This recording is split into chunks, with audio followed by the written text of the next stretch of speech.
السلام عليكم ورحمة الله وبركاته.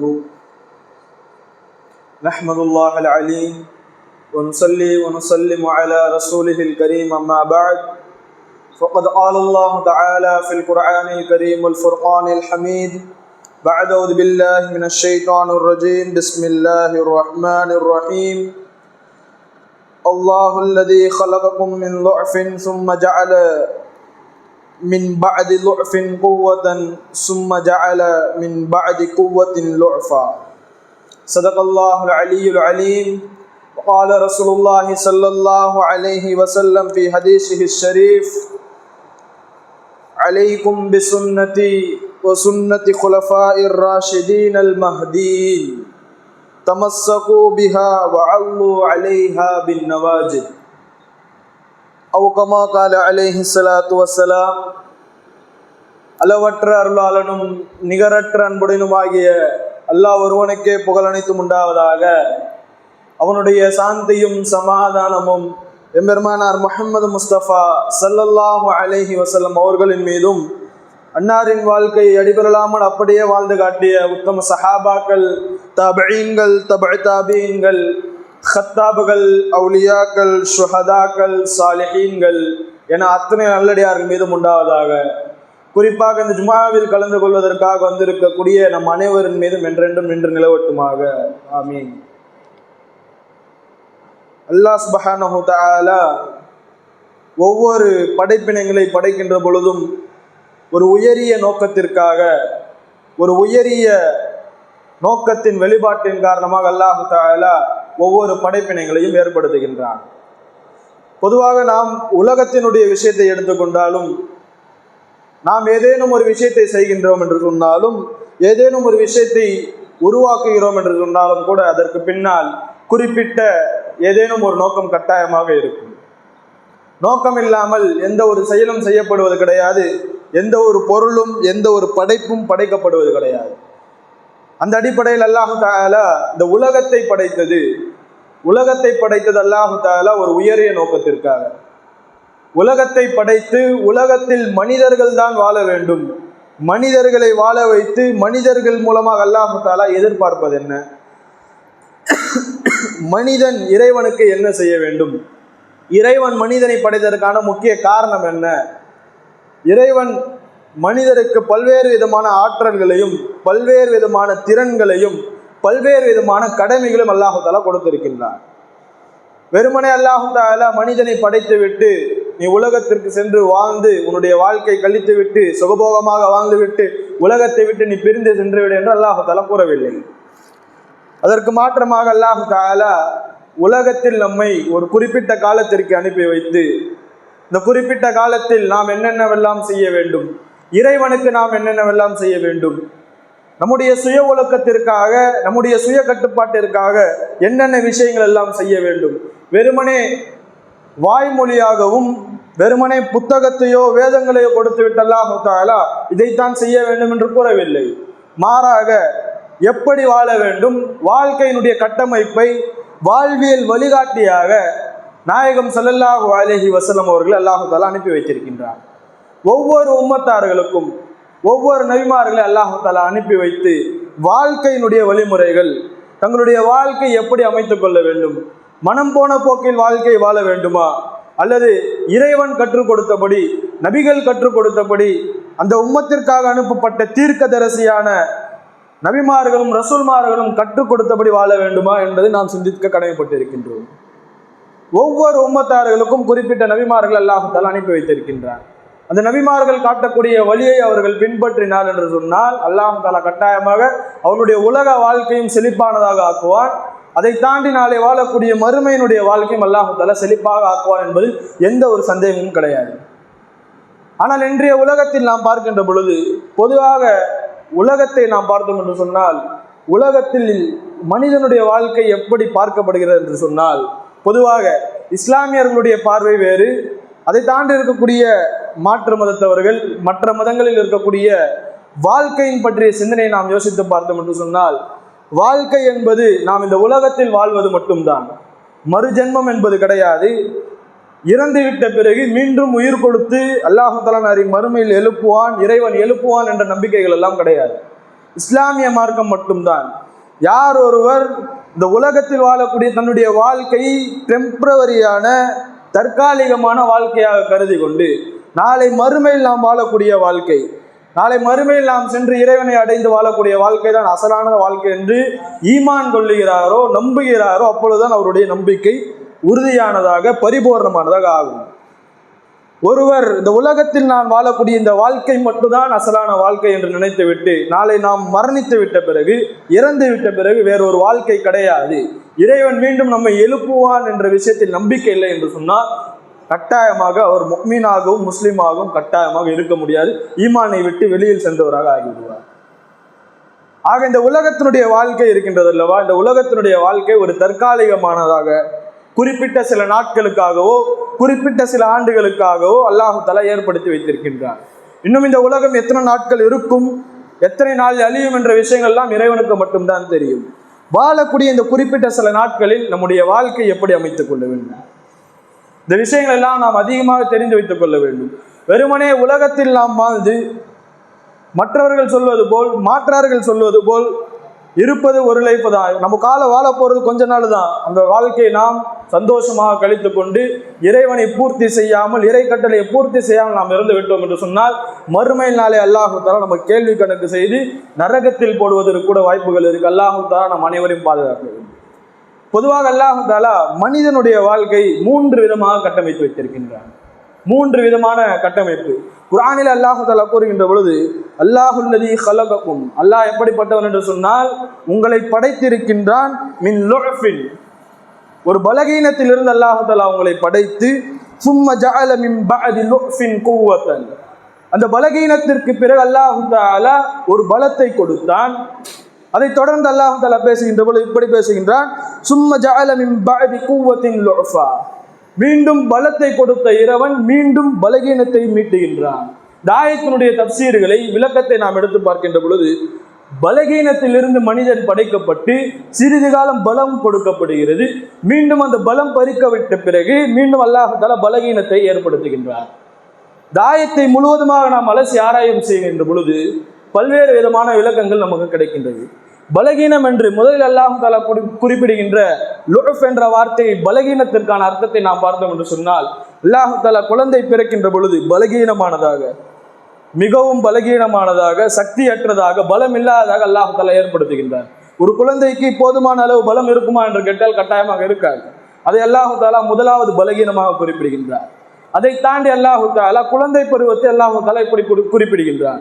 அதை தொடர்ந்து அல்லாஹ் தஆலா பேசுகின்ற பொழுது மீண்டும் அவனுக்கு நாம் பலத்தை கொடுத்தோம் என்று கூறுகின்றான். அந்த பலம் எது என்று சொன்னால், குழந்தையாக இருந்து வளருகின்ற பொழுது வாலிப பருவம், வாலிப பருவத்தை அல்லாஹ் தஆலா எப்படி குறிப்பிடுகின்றான், பலமான பருவம் என்று கூறுகின்றான். அதை தொடர்ந்து மீண்டும் அவனை பலத்தை கொடுத்த பிறகு மீண்டும் அவனுக்கு பலகீனத்தின் பக்கம் நாம் திருப்புகின்றோம், மீண்டும் அவனுக்கு பலகீனத்தை கொடுக்கின்றோம் என்று அல்லாஹ் தஆலா பேசுகின்றார். இதற்கான விளக்கத்தை நாம் பார்க்கின்ற பொழுது, வாலிபனாக வளர்ந்த பிறகு மீண்டும் முதுமையின் பக்கம் அவன் நோக்கி அவனுடைய வாழ்க்கையினுடைய பயணம் தொடர்கிறது. முதலில் அல்லாஹ் தஆலா குழந்தையாக படைத்து ஒரு பலகீனத்தில் மக்களை படைத்து அதற்கு பிறகு வாலிப பருவத்தை கொடுத்து ஒரு பலத்தை கொடுத்து மீண்டும் பலகீனமான முதுமை பருவத்தை அல்லாஹ் தஆலா தருகின்றார். இந்த ஆயத்தை நாம் தெள்ள தெளிவாக விரிவுரையை நாம் பார்த்தோம் என்று சொன்னால், மனிதனுடைய வாழ்க்கை பருவத்தை 3 விதமாக அல்லாஹ் தஆலா கட்டமைத்து வைத்திருக்கின்றார். குழந்தை பருவம், அதை அல்லாஹ் தஆலா பலகீனமான பருவம் என்று குறிப்பிடுகின்றான். 2வது பலமான பருவம், வாலிப பருவம், இளமையாக இருக்கக்கூடிய அந்த காலகட்டம்.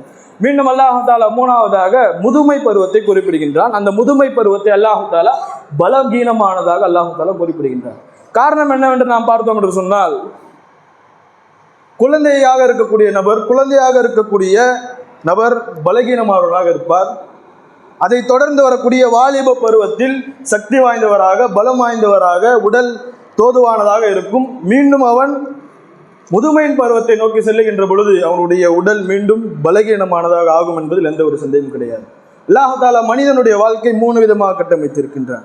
இதில் ஆக சிறந்ததாக அல்லாஹ் தஆலா வாலிப பருவத்தை எதிர்பார்க்கின்றான். காரணம் என்னவென்று சொன்னால், குழந்தையாக இருக்கக்கூடிய நேரத்தில் பலகீனமானவர்களாக இருப்போம். போதுமான இபாதத்துகள், போதுமான விஷயங்கள் எல்லாம் நமக்கு, அதுக்கு போதுமான அறிவுகள் நமக்கு இருக்காது. அதே போன்று முதுமை பக்கம் நாம் நோக்குகின்ற பொழுது உடல் பலகீனமானதாக ஆகிவிடும், உடல் ஒத்துழைக்காது. இபாதத்துகள் செய்வதற்கும் தொழுவதற்கும் வணக்க வழிபாடுகள் ஈடுபடுவதற்கும் உடல்கள் ஒத்துழைக்காது.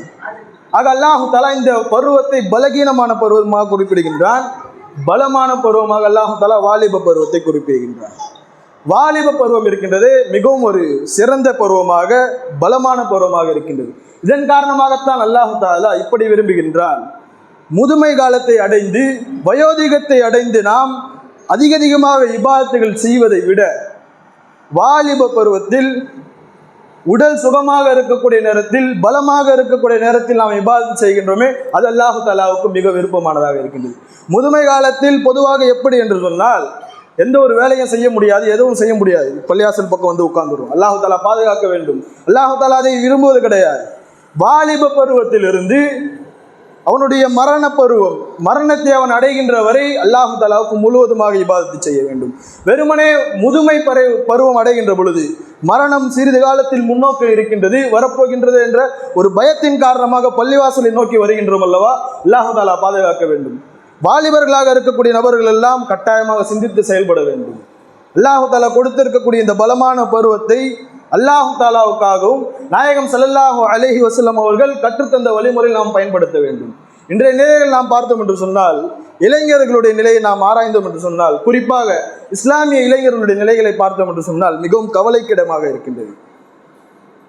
அல்லாஹு தஆலாவும் ரசூல் ஸல்லல்லாஹு அலைஹி வஸல்லம் அவர்களும் எந்தெந்த விஷயங்கள் எல்லாம் செய்யக்கூடாது என்று தடை செய்தார்களோ, ஹராமாக ஆக்கினார்களோ, அந்த விஷயங்கள் எல்லாம் சர்வ சாதாரணமாக இளைஞர்கள் ஈடுபட்டு கொண்டிருக்கின்றார்கள். அல்லாஹு தஆலா அனைவருக்கும் நேர்வழியை தர வேண்டும். பொதுவாக இளைஞர்களுடைய விஷயத்தை குறிப்பிடுகின்றது நாயகம் ஸல்லல்லாஹு அலைஹி வஸல்லம் இப்படி குறிப்பிடுவார்கள், அஷ்ஷபாபத்து ஷுஅபத்தும் மினல் ஜுனூன். வாலிப பருவம் என்பது பைத்தியத்தினுடைய ஒரு பகுதி என்று நாயகம் ஸல்லல்லாஹு அலைஹி வஸல்லம் அவர்கள் கூறுவார்கள். அந்த பருவத்தில் ஒரு நிலையான விஷயம் இருக்காது. இரத்தம் சூடாக தேவையில்லாத விஷயங்கள் பக்கம் நாம் எதை காணுகிறோமோ, எதை பார்க்கின்றோமோ அதுதான் அசலானது என்று நாம் நம்பிவிடுகின்றோம். சினிமாக்களை எடுத்துக்கொள்ளலாம். சினிமாக்களில் காட்டப்படக்கூடிய விஷயங்கள் எல்லாம் சினிமாக்களில் வேணால், திரையில் வேணாலும் அது மின்னுவது போன்று தெரியலாம். நிஜ வாழ்க்கைக்கு அது கட்டாயமாக ஒத்துப்போகாது. இந்த இளைஞர்களுடைய நிலைகளை நாம் பார்க்கின்ற பொழுது சினிமாக்களில் பார்க்கக்கூடிய விஷயங்களை தங்களுடைய அசலான உலக வாழ்க்கையில் அவர்கள் பொருத்தி பார்க்கின்றார்கள். சினிமாக்களை குறிப்பிடுகின்ற பொழுது அந்த துறையை சார்ந்தவர்கள் எப்படி குறிப்பிடுகின்றார்கள், பொழுதுபோக்குக்காக ஏற்படுத்தப்பட்டவை தான் சினிமாக்கள். ஆனால் நம்முடைய இளைஞர்களுடைய நிலையை நாம் பார்க்கின்ற பொழுது சினிமாக்களில் அந்த நட்சத்திர நடிகர் எப்படி செய்கின்றாரோ அதே போன்று செய்து கொண்டு, அவருடைய முடி எப்படி இருக்கின்றதோ அதே போன்று அமைத்துக்கொண்டு, அவருடைய ட்ரெஸ் கோடு எப்படி இருக்கின்றதோ அதே போன்று அமைத்துக்கொண்டு, அவர் எப்படி நடக்கின்றாரோ அதே போன்று நடந்து, அவர் பேசுகின்ற விஷயங்கள் எல்லாம் பேசிக்கொண்டு, வாலிபர்களை மட்டும் நான் சொல்லவில்லை, வளருகின்ற சிறு பிள்ளைகளில் தொடங்கி இது போன்ற தேவையில்லாத விஷயங்கள் எல்லாம் ஈடுபட்டு கொண்டு இருக்கின்றார்கள். ஒரு ஆணித்தரமான விஷயத்தை நாம் குறிப்பிடலாம். உலமாக்கள் எல்லாம் குறிப்பிடுவது இதுதான். சினிமாக்கள் என்பது பார்ப்பதற்கு வேணால் ஜொலிக்கலாம், அசலான வாழ்க்கைக்கு அது பொருந்தாது. யாராவது ஒருவர் சினிமாவை பார்த்து, ஒரு படத்தை பார்த்து, இந்த சீனின் மூலமாக, இந்த காட்சியின் மூலமாக நான் சீர்திருத்தம் பெற்றுவிட்டேன், இந்த காட்சியின் மிகவும் தாக்கம் ஏற்படுத்தியது, அதன் மூலமாக நான் நேர்வழி பெற்றுவிட்டேன் என்று யாராலும் கூற முடியாது. உலகத்தில் யாருமே கிடையாது. சினிமாக்களை பார்த்து கெட்டு போனவர்கள் நிறைய பேர். சினிமாக்களை பொறுத்தவரை சினிமாக்கள் சீர்திருத்தத்தை ஏற்படுத்தாது, அதற்கு மாறாக சீர்கேடைத்தான் ஏற்படுத்தும். அதனை பார்த்து சிகரெட் அடிக்க தொடங்கியவர்கள், மது குடிக்க தொடங்கியவர்கள் தான் அதிகம். ஒரு சீனை பார்த்து, ஒரு அம்மாவுடைய சென்டிமெண்ட் சீனை பார்த்து, நான் எங்கள் அம்மாவுக்கு நான் அதிகமாக பாசம் செய்கிறேன், எங்கள் அம்மாவை நான் அதிகமாக பார்த்துக்கிறேன் என்று சொல்லக்கூடியவர் இருக்கின்றார்களா? கட்டாயமாக கிடையாது. சகோதரர்களே, இந்த விஷயங்கள் எல்லாம் அதிகமாக நாம் கவனத்தில் கொள்ள வேண்டும். சினிமாக்கள் வெறுமே ஒரு பிம்பம் தான். திரையிலே காட்டக்கூடிய விஷயங்கள் எல்லாம் ஒரு சித்தரிக்கப்பட்ட, தற்காலிகமாக சுகத்தை தரக்கூடிய, ஒரு கண்ணுக்கு சுகத்தை தரக்கூடிய விஷயம்தான். அதை தாண்டி உலக வாழ்க்கை எப்படி இருக்கின்றது என்று நாம் சிந்தித்து பார்க்க வேண்டும்.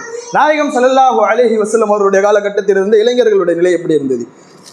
நபி ஸல்லல்லாஹு அலைஹி வஸல்லமுடைய காலத்தில் இருக்கக்கூடிய இளைஞர்களை குறிப்பிடுகின்ற பொழுது நாயகம் ஸல்லல்லாஹு அலைஹி வஸல்லம் எப்படி குறிப்பிடுவார்கள்? ருஹ்பானன் ஃபில் லைலி வ ஷுஜானன் ஃபின் நஹார். இரவுகளிலே துறவிகளை போன்று இபாதத்துகள் செய்து கொண்டு, பகலிலே போராளிகள் போன்று வாளை ஏந்தி கொண்டு போர்க்களத்துக்கு செல்லக்கூடியவர்களாக நபிகள் நாயகம் ஸல்லல்லாஹு அலைஹி வஸல்லம் காலத்தில் சஹாபா வாலிப பெருமக்கள் இருந்தார்கள். சஹாபா வாலிப பெருமக்கள் தான் நமக்கு ரோல் மாடலாக அமைய வேண்டுமே தவிர இன்று இருக்கக்கூடிய சினிமா நட்சத்திரங்களும் கிரிக்கெட் நட்சத்திரங்களும் நமக்கு ரோல் மாடலாக இருக்கக்கூடாது. நாயகம் ஸல்லல்லாஹு அலைஹி வஸல்லம் வாலிபர்களுடைய விஷயத்தை நிறைய கூறியிருக்கின்றார்கள். இஸ்லாமிய வரலாறு பக்கங்களை நாம் புரட்டினால் பல்வேறு விதமான வாலிபர்கள் நிகழ்த்திய அற்புதங்கள் எல்லாம் இருக்கின்றது. இப்ராஹிம் அலைஹிஸ்ஸலாமுடைய வரலாறு எடுக்கின்ற பொழுது, இப்ராஹிம் அலைஹிஸ்ஸலாம் அவர்கள் ஊரிலே இருக்கின்றார்கள். அவருடைய தந்தை ஆசர் என்று சொல்லப்படக்கூடிய நபர் சிலை செய்யக்கூடியவராக, சிலை வியாபாரியாக இருந்தார். ஊரில் ஒரு திருவிழா ஏற்பாடு செய்கின்றார்கள். எல்லாரும் திருவிழாவுக்காக கிளம்புகின்ற பொழுது இப்ராஹிம் அலைஹிஸ்ஸலாம் அவர்களிடம் வந்து இந்த ஆசர் என்று சொல்லப்படக்கூடிய இப்ராஹிம் அலைஹிஸ்ஸலாமுடைய தந்தை அழைக்கின்றார். பாப்பா, நீ நம்மளும் திருவிழாவுக்கு போகலாம் என்று சொல்லுகின்ற பொழுது இப்ராஹிம் அலைஹிஸ்ஸலாம் கூறுகின்ற வார்த்தை குர்ஆனிலே பதிவு செய்யப்பட்டிருக்கின்றது. இன்னி சகீம், நான் நோயாளியாக இருக்கின்றேன், என்னால் வர முடியாது, என்னை விட்டு விட்டு செல்லுங்கள் என்று சொல்லுகின்றார்கள். அதே போன்று இப்ராஹிம் அலைஹிஸ்ஸலாம் அவர்களை ஊரிலே விட்டு செல்லுகின்றார்கள். செல்லுகின்ற பொழுது இப்ராஹிம் அலைஹிஸ்ஸலாம் கையிலே கோடாரி எடுத்தார்கள். ஊரிலே வைத்திருக்கக்கூடிய அனைத்து சிலைகளையும் உடைத்தார்கள். எல்லா சிலைகளையும் உடைத்து விட்டு அந்த கோடாரியை பெரிதாக இருக்கக்கூடிய சிலையினுடைய கழுத்திலே போட்டு விட்டார்கள். ஊரில் மக்கள் எல்லாம் திருவிழா முடித்து விட்டு ஊருக்கு திரும்புகின்ற பொழுது பூஜை செய்து கும்பிடுவார்கள் அல்லவா, அதற்காக ஊரில் இருந்து மக்கள் எல்லாம் திரும்பி கோயிலுக்கு செல்லுகின்ற பொழுது சிலைகள் எல்லாம் உடைக்கப்பட்டிருப்பதை காண்டு அவர்கள் கூறுகின்ற வார்த்தை குர்ஆனிலே இருக்கின்றது. சமயனா ஃபதை யதுகுருஹும் ஆலிஹதனா, ஒரு வாலிபரை பற்றி நாம் கேள்விப்பட்டு இருக்கின்றோம். அந்த வாலிபர் எப்பொழுதும் நம்முடைய சிலைகளை உடைக்கக்கூடிய விஷயத்தில் சிலைகளை பற்றியே பேசிக்கொண்டே இருப்பார். அந்த வாலிபரை அழைத்து வாருங்கள் என்று கூறுகின்ற பொழுது இப்ராஹிம் அலைஹிஸ்ஸலாம் அவர்களை அழைத்து வருகின்றார்கள். இப்ராஹிம் அலைஹிஸ்ஸலாம் அவர்களை அழைத்து வந்து விசாரணை செய்கின்றார்கள். இந்த சிலையெல்லாம் யார் உடைத்தது? ஊரிலே இருக்கக்கூடிய அனைத்து மக்களும் வெளியேறி விட்டார்கள் திருவிழாவுக்காக, நீங்கள் மட்டும்தான் ஊரிலே இருந்தீர்கள், யார் உடைத்தார்கள் என்று கேட்கின்ற பொழுது கோடாரி என்னுடைய கையில் இல்லை, பெரிய சிலை என்னுடைய கழுத்திலே தொங்குகிறது, பெரிய சிலையை நோக்கி நீங்கள் கேள்வி கேளுங்கள் என்று கேட்கின்ற பொழுது இந்த மக்கள் எல்லாம் கூறுகின்றார்கள், எப்படி சிலை பேசும்? சிலை எப்படி பேசும்? சிலையால் பேச முடியாதல்லவா? இப்படி கேட்கின்ற பொழுது இப்ராஹிம் அலைஹிஸ்ஸலாம் அவர்கள் அவருக்கு பதில் கூறுகின்றார்கள். பதில் தர முடியாத நீங்கள் கேட்கக்கூடிய கேள்விக்கு பதில் தர முடியாத ஒரு விஷயம் எப்படி உங்களுக்கு கடவுளாக ஆகும் என்று அவர்கள் நோக்கி கேள்வி கேட்கின்றார்கள். அந்த கேள்வி கேட்டதன் காரணமாக இப்ராஹிம் அலைஹிஸ்ஸலாம் அவர்களை நெருப்பு குண்டத்தில் போடுகின்றார்கள். அல்லாஹ் தஆலா நெருப்பு குண்டத்தில் இருந்து காப்பாற்றி அந்த நாள் சென்ற வாரம் நாம் பேசியிருந்தோம். ஆஷுராவினுடைய நாளில் அல்லாஹ் தஆலா இப்ராஹிம் அலைஹிஸ்ஸலாம் அவர்களை அந்த நெருப்பு குண்டத்தில் இருந்து காப்பாற்றினார். வாலிபர்களுடைய இளம் ரத்தம் எப்படி இருக்க வேண்டும் என்று சொன்னால், நாயகம் ஸல்லல்லாஹு அலைஹி வஸல்லம் அவர்கள் இஸ்லாத்திற்காக பாடுபட்டார்கள். அவர்களோடு போர்க்களத்தில் இருந்தவர்கள் முக்காவாசி பேர் வாலிபர்கள். இன்றைய வாலிபர்களுடைய நிலை மிகவும் கவலைக்கிடமாக ஆகிக் கொண்டிருக்கின்ற. அல்லாஹு தஆலா பாதுகாக்க வேண்டும். நபிகள் நாயகம் ஸல்லல்லாஹு அலைஹி வஸல்லம் கற்றுத்தந்த சுன்னத்தான முறையில் நம்முடைய வாழ்க்கை அமைத்துக் கொள்ள வேண்டும். பெற்றோர்களுக்கு ஒரு குறிப்பான செய்தி என்னவென்று சொன்னால், சிறுபிள்ளையிலிருந்து நம்முடைய பிள்ளையை நாம் வளர்க்கின்ற பொழுது சிறு வயதிலிருந்து அவர்களுக்கு நல்லது கெட்டதை, சஹாபாக்களுடைய வரலாறுகள், நபிமார்களுடைய வரலாறுகள், இஸ்லாமிய வரலாறுகளை அவர்களுக்கு நாம் கற்றுத்தர வேண்டும். வெறுமனே வரலாறுகள் மட்டும் கற்றுத்தராமல் குர்ஆன் எப்படி ஓத வேண்டும், குர்ஆனிலே எப்படி நல்ல நல்ல விஷயங்கள் எல்லாம் இருக்கின்றது, எல்லா விஷயங்களும் கற்றுத்தர வேண்டும். அப்படி கற்றுத்தந்து வளர்த்தார்கள் என்று சொன்னால் கட்டாயமாக அவர்கள் வாலிபர்களாக ஆகின்ற பொழுது இஸ்லாத்தின் மீதும் நபி ஸல்லல்லாஹு அலைஹி வஸல்லம் சுன்னத்தின் மீதும் அதிகமாக பற்று கொண்டவர்களாக, ஆசை கொண்டவர்களாக, இஸ்லாத்தை வளர்ச்சி பாதையில் கொண்டு செல்ல வேண்டும் என்ற ஒரு துடிப்போடு வளருவார்கள் என்பதில் எந்த ஒரு சந்தேகம் கிடையாது. அல்லாஹ் தஆலா நம்முடைய இஸ்லாமிய இளைஞர்களுக்கு பல்வேறு விதமான நேர்வழிகளை வழங்குவானாக. மேலும் நம்முடைய பிள்ளைகள் வளர்க்கின்ற பொழுது நல்லதை சொல்லி வளர்க்கக்கூடிய தௌஃபீக் அல்லாஹ் தஆலா நமக்கு தருவானாக. மேலும் நம்முடைய பிள்ளைகள் நாளை சொர்க்கத்தில் நமக்காக சென்று துஆ செய்யக்கூடிய பிள்ளைகளாக அல்லாஹ் தஆலா நம் அனைவருடைய பிள்ளைகளை ஆக்குவானாக. வாஹிர் தஅவானா அல்ஹம்துலில்லாஹி ரப்பில் ஆலமீன். அஸ்ஸலாமு அலைக்கும் வரஹ்மத்துல்லாஹி வபரகாத்துஹு.